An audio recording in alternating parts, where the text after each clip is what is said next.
Olá amigos, como vão? Sejam todos muito bem-vindos a mais um Era Uma Vez. No vídeo de hoje eu volto a tratar de liberdade de expressão, desta feita para enfrentar um caso que, resumindo ao máximo, envolve a história de pesquisadoras da UFRJ que divulgaram uma pesquisa e foram confrontadas, questionadas quanto às intenções e aos métodos aplicados na pesquisa. Depois de alguma discussão nas redes sociais, o resultado é que propuseram ação contra aquele sujeito que criticava a pesquisa para que as críticas fossem retiradas da rede mundial de computadores. No vídeo de hoje eu vou detalhar esse conflito, quero entrar em aspectos da petição, como é o nosso hábito aqui, então vamos falar do conflito judicial, mas sempre tentando ser o mais honesto possível do ponto de vista da prestação de informações, para que você, que é uma pessoa adulta, possa formar a sua própria opinião. Vamos juntos, amigos!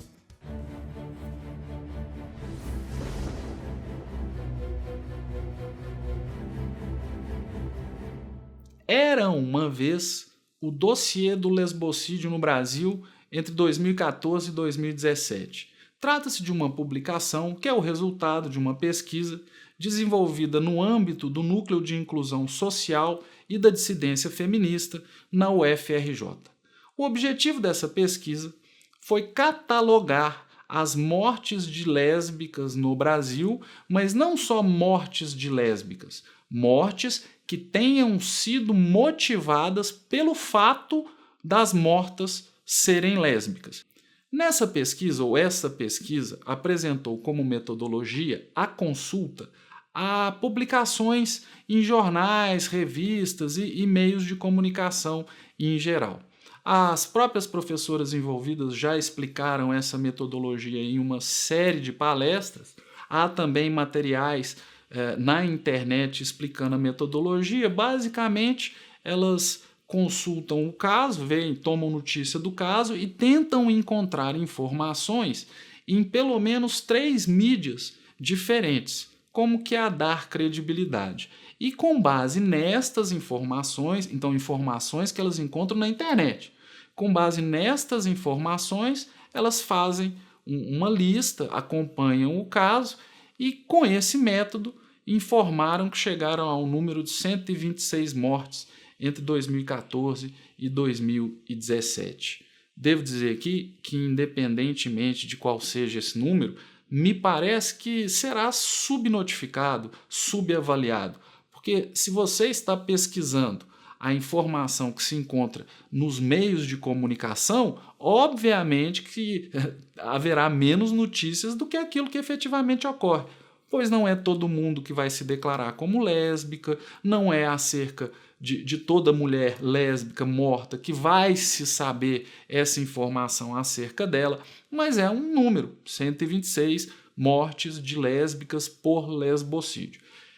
Esse estudo vem sendo questionado há algum tempo por várias pessoas, mas em especial por um senhor de nome Daniel, já um homem adulto, quase 40 anos de idade, assim como as professoras, não tem criança aqui, nem adolescente brincando, nós estamos falando de cidadãos e cidadãs brasileiros. E esse sujeito questionou o resultado da pesquisa. Questionou na internet, montou uma página, Quem a Homofobia Não Matou Hoje, ou querendo dizer, a pessoa morreu, mas não foi por ser uma pessoa que tenha uma homoafetividade, digamos assim. E esse sujeito foi no lançamento desse dossiê do lesbocídio. Lá ele questionou se 126 mortes não seria um número muito pequeno para justificar o gasto com essa pesquisa, etc., o que eu acho que não seria tanto o problema, porque se são 126 que estão morrendo por serem lésbicas, o problema deve ser tratado. E se tem uma universidade em que a pesquisa é feita, eu não acho que seja um problema. Mas, além disso, ele indicou outras coisas que me parecem problemáticas. Basicamente, uma crítica ao resultado dizendo o seguinte: olha, muitas dessas pessoas que estão sendo noticiadas por vocês da pesquisa como tendo morrido por serem lésbicas, não se trata do caso. O motivo não seria esse, o motivo seria outro. E você pode encontrar na internet algumas páginas que questionam, e, gente, vamos parar com esse negócio de questionou uma pesquisa que, porventura, trata de direito de lésbicas ou gays, que o questionamento é fascista. Não tem nada de fascista nesse questionamento. O que se coloca é, será que esses casos são casos de morte por lesbocídio mesmo? O primeiro questionamento se trata ao fato de que existem vários suicídios nessa lista. Então, tem muita gente que se matou. Podemos dizer que isso seja lesbocídio?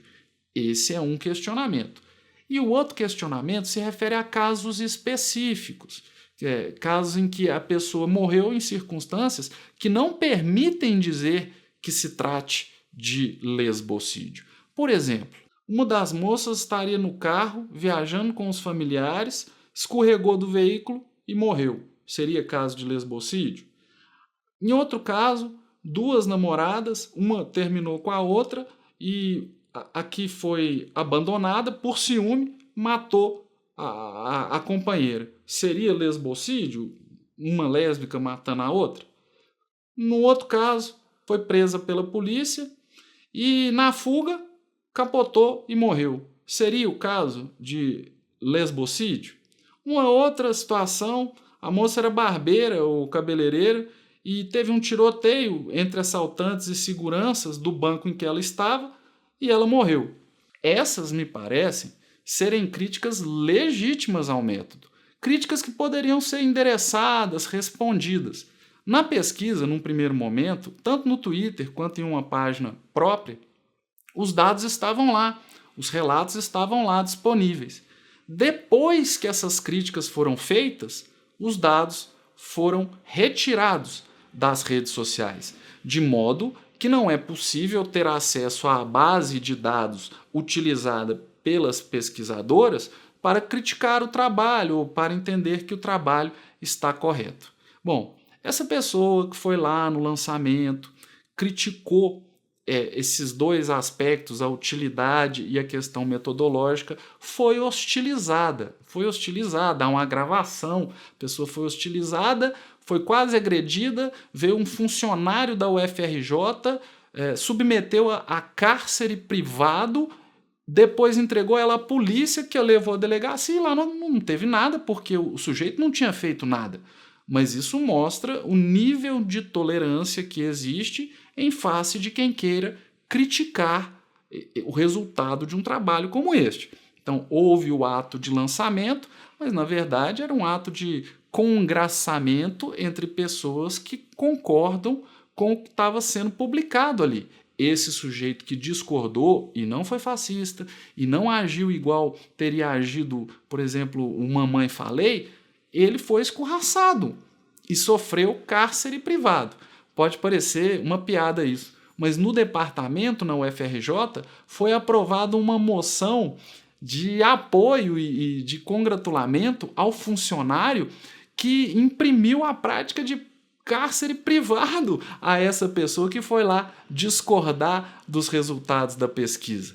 Um professor do departamento pediu informações à universidade, eu tive acesso aos autos, pediu informações à universidade como fazer para revogar um prêmio, né, que o departamento teria dado para uma pessoa que agiu xingando, agredindo. Nossa, amigos, se vocês ouvirem a fita, a pessoa que em tese fala pela Universidade Federal parece agir como um bandido. A linguagem é lastimável. Eu não vou pôr aqui porque não é o caso. Pois bem, esse sujeito foi lá discutir, foi tratado assim, escorraçado, praticamente preso. Posteriormente, logicamente que ele não saiu feliz, ele começou a peticionar nos órgãos públicos. Então ele fez uma petição para o UFRJ, ele fez uma petição para o MEC, ele encaminhou ao Ministério Público, dizendo o seguinte: eu quero ter acesso a esses dados, porque a pesquisa é pública. E aí, nesse ponto, eu acho que as pesquisadoras já podiam ter resolvido o problema e se livrado desse constrangimento. Sabe qual foi a resposta que elas deram? Primeiramente, eu vou colocar aqui o texto do pedido encaminhado ao Ministério da Educação. Quem tiver um maior interesse depois poderá dar uma pausa aí e ler com calma, mas eu quero chamar a atenção para isso que aparece a partir do segundo parágrafo. Você tem uma solicitação que é feita pelo senhor Daniel e ele diz assim: até alguns meses atrás era mantido público e acessível, através do site oficial da pesquisa, o nome das mulheres que foram consideradas para efeito da conclusão de que entre 2014 e 2017 morreram 126 mulheres no Brasil por serem lésbicas. Podíamos, assim, saber que entre essas 126 vítimas estavam muitas mulheres assassinadas por suas namoradas, também lésbicas. Pelo menos um caso de bala perdida, outro de lésbica morta em troca de tiros com a polícia, além de dezenas de suicídios e muitas mortes caracterizadas por envolvimento com o crime organizado. Entretanto, após receber algumas críticas públicas à metodologia e conclusões da pesquisa, as autoras optaram por deletar todas as informações sobre como chegaram a esse número de 126 mulheres mortas por serem lésbicas. Solicito que os responsáveis me encaminhem a lista com os nomes e informações das pessoas que estão sendo usadas para que a UFRJ divulgue, através deste estudo, a informação de 126 crimes de ódio contra lésbicas entre 2014 e 2017.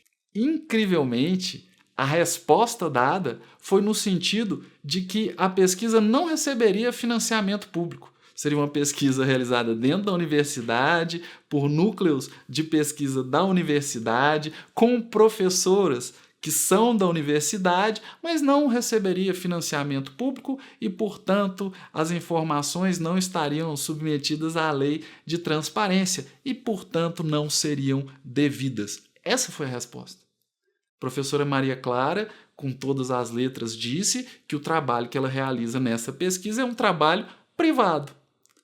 Olha, gente, elas mesmas, em outras situações, já tinham admitido que não se trata disso. A professora Suane, em palestra na Assembleia Legislativa do Rio Grande do Sul, justamente falando sobre esse dossiê, disse tratar-se de uma pesquisa desenvolvida na UFRJ.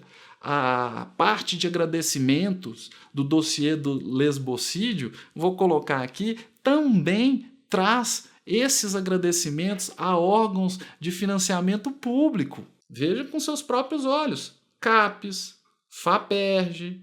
É tão óbvio que esse argumento não se sustenta que, posteriormente, as próprias professoras alteraram o fundamento pelo qual não dariam acesso aos dados coletados.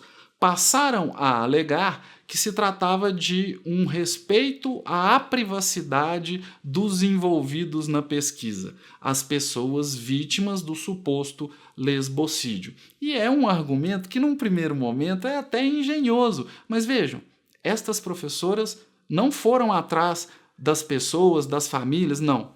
Elas conseguiram a informação na internet, em meios de comunicação, Twitter, Facebook, aí chegaram às agências de notícias. Que problema haveria se simplesmente elas dessem a relação dos links? Não precisava falar nada, só o link, nós consultamos aqui, ali e lá. Isso não estaria abrangido por ética na pesquisa no sentido de respeitar a privacidade das pessoas pesquisadas, porque não foram levantadas informações na pesquisa. As informações estavam nas mídias. O que elas fizeram foi compilar. Bom, agora vamos pensar junto. Se essas informações já estavam públicas, as professoras retiraram a publicidade depois da crítica.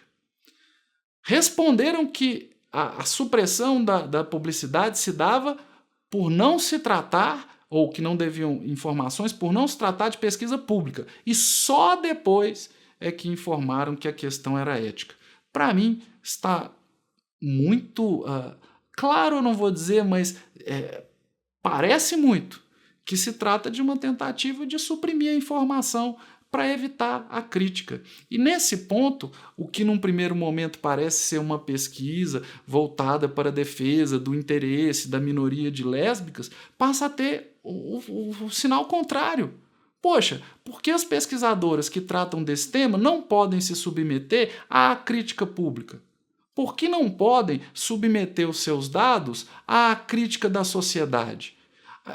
Talvez ainda pensem, não, mas esse sujeito aí, o objetivo dele é homofóbico, que é o que elas alegam. Ora, se é assim, qualquer pessoa que questionar pesquisas desta natureza que envolvam minorias estarão sujeitos a esta pecha? Professoras, é o caso de fazer autocrítica do método. Vocês pretendem que o trabalho seja científico?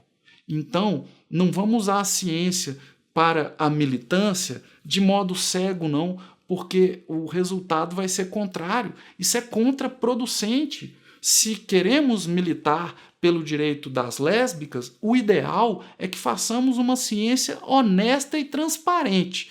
Pois bem, pode ter havido alguma animosidade. E aí, a coisa começa a ser colocada como sendo uma briga entre as professoras e o cidadão Daniel. Mas não é. Estas professoras estão numa universidade pública. O resultado da pesquisa está sendo usado para todos os lados como algo que possa ser fundamento para que sejam traçadas políticas públicas. E no momento em que se trata disso, as pessoas que discutem política poderão discutir esse dossiê. É simples assim. Mas não. As professoras sentiram-se atingidas, pois foi dito que o trabalho era fraudulento, que elas mentiam para não entregar os dados e propuseram uma ação contra esse senhor Daniel, que foi distribuído para o 10º Juizado Especial na Regional Leopoldina, no Rio de Janeiro. Bom, qual o objetivo dessa ação?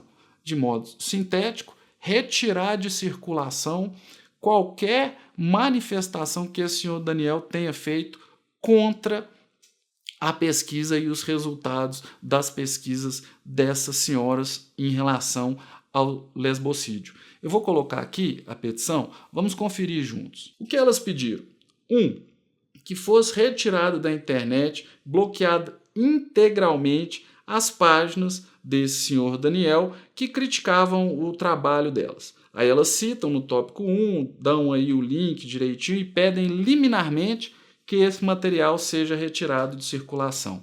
A liminar foi concedida. Até a audiência, que aparentemente acontecerá em setembro, até a audiência, você, eu, qualquer um que queira conferir essas críticas, não terá acesso. Nesse primeiro momento, as professoras tiveram sucesso em suprimir a discordância. Mas, além disso, vamos voltar aos pedidos da inicial. No 3, elas pedem a procedência total do pedido, mantendo-se o que foi pedido na tutela antecipada, mas também a condenação do sujeito por danos morais em 20 salários mínimos.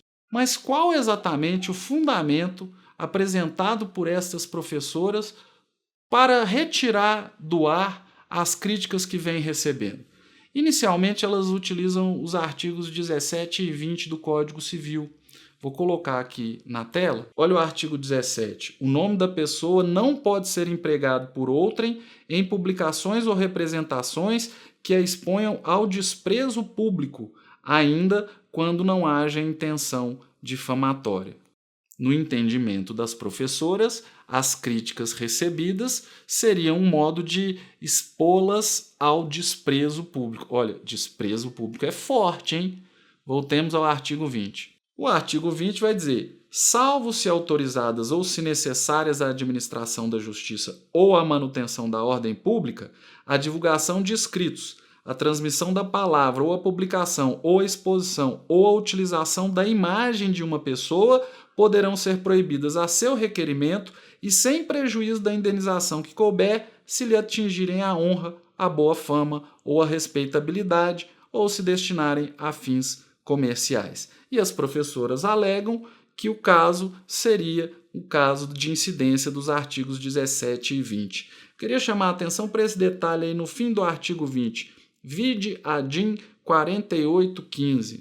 Essa foi uma ação direta de inconstitucionalidade que discutiu se este artigo 20 proibiria a publicação de biografias. Não sei se vocês lembram, o pessoal ligado ao Caetano Veloso, Paula Lavigne, Roberto Carlos, queria proibir que fossem publicadas biografias sem autorização do biografado. E aí houve essa discussão e entendeu-se que o artigo 20 deveria ser interpretado levando em conta que há um interesse público no conhecimento de dados públicos, de pessoas relevantes e que, portanto, esse artigo sofreria limitação.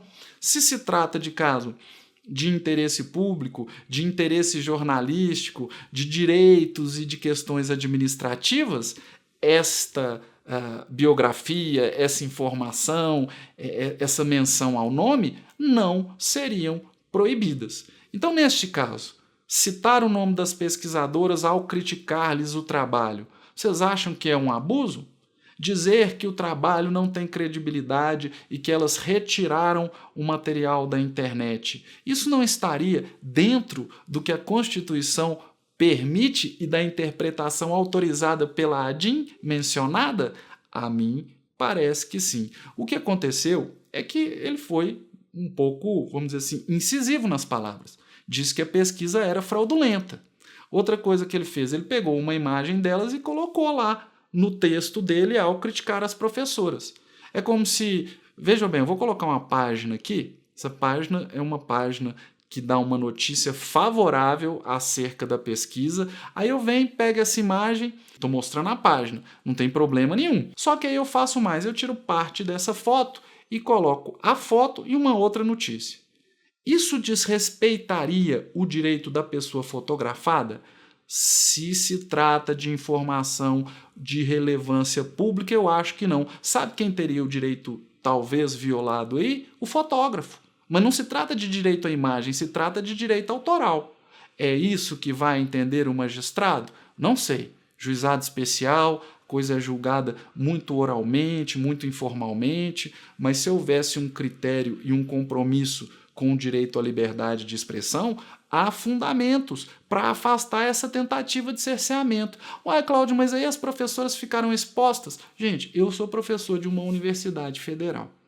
Se eu fizer alguma coisa em sala de aula, fora disso, eu posso ser criticado. Sim, existem excessos que devem ser combatidos, mas qual é o excesso? A expressão fraude em relação à pesquisa? O que eu acho é que o cara foi lá e foi agredido. Depois disso, buscou as informações e não conseguiu. Os argumentos mudaram. Como vocês esperam que ele se manifeste? Com uma certa civilidade, que talvez fosse a sua, sentado aí na tranquilidade da sua casa?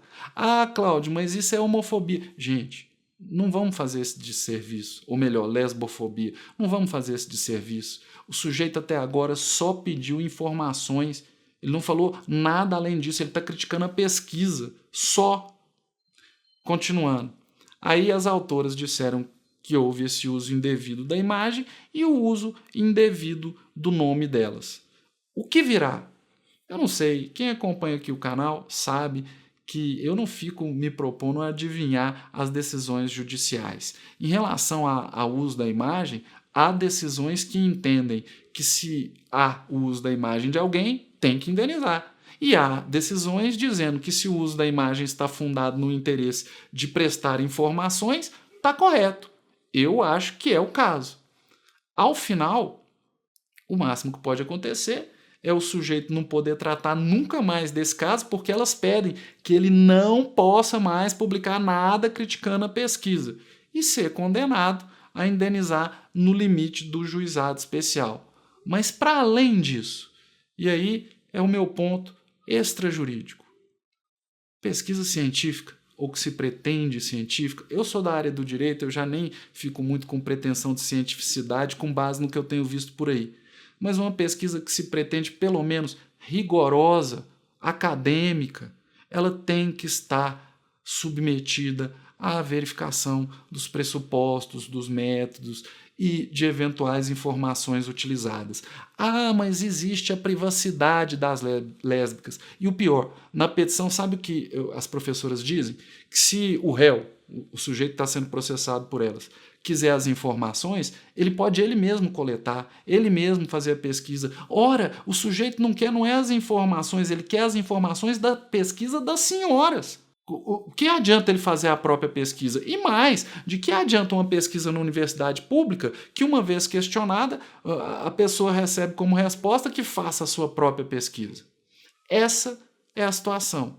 Uma ação correndo no juizado especial no Rio de Janeiro, em que 3 professoras querem calar um cidadão que vem criticando seus métodos e resultados de pesquisa. Gente, na UFOP, onde eu leciono, já chegou abaixo-assinado. Eu já recebi no e-mail um texto para eu fazer um abaixo-assinado em favor das professoras. Sabe o que dizia? Que elas estavam sofrendo ataques homofóbicos, não, lesbofóbicos, fascistas. E aí você vai ver a informação, o sujeito está pedindo acesso aos dados. Ah, mas ele pediu à universidade, ao MEC, ao Ministério Público. Vai pedir a quem? A Deus? É isso, amigos. Fico por aqui. Quero saber o que vocês pensam disso tudo. A minha opinião é que essas pesquisadoras poderiam ter saído muito melhor dessa história. Se fosse o caso, fazendo autocrítica e aí, beleza, apresentando os dados e fechando a conversa. E não fazendo com que a coisa se prolongasse como tem se prolongado e jogando essa mancha sobre a credibilidade do dossiê do lesbocídio. Que é uma infelicidade, porque, na minha opinião, imagino que muito mais lésbicas devam ser mortas do que só aquelas mencionadas na pesquisa, que também, ao meu ver, não tem a credibilidade que se esperaria de uma pesquisa científica. É isso, amigos. Obrigado pela atenção e eu espero que possamos nos encontrar em um próximo vídeo aqui no canal com um tema mais ameno, talvez sobre propriedade industrial. Um abraço e até a próxima.